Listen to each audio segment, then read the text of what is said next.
Okay, so I'm curious to get your take on the situation that happened with me. So I go to the gym early in the morning, 5 a.m. Now, this gym is cool because it's a part of a bunch of other little businesses and kind of like a larger building, and it's just a section of the building. So there's multiple other businesses. At the gym this morning, it's a 24-hour access only. You have to have a scanner to get in.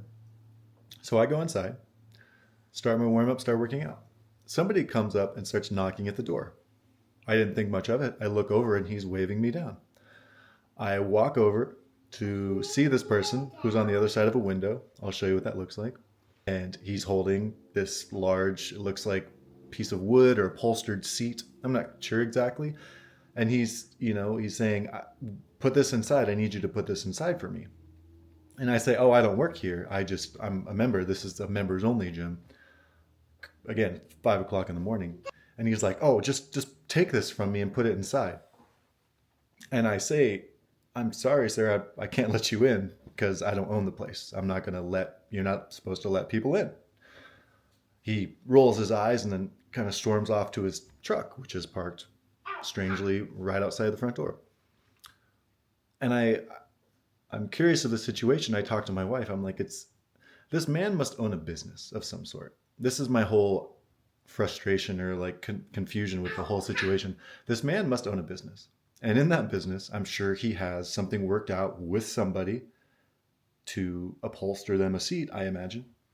And his game plan was to show up randomly at 5 in the morning and hope that somebody was at an adjacent business, because this business is not in any way connected with the business that he was trying to get this seat to.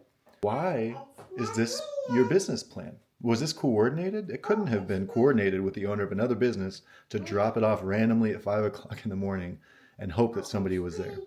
So carrying on, about 20, 30 minutes later, the gentleman's still parked outside.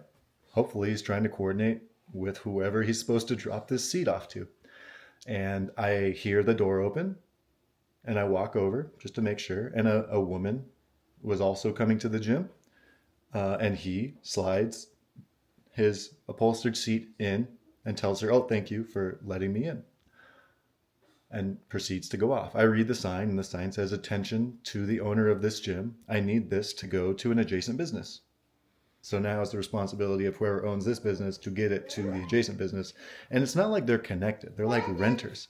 Can you imagine somebody telling you, hey, I'm going to drop this off at 5 o'clock tomorrow morning. Hopefully somebody's there. If not, it's going to the next door. Very confused by the whole thing. But what's your take on this? Would you have let him in?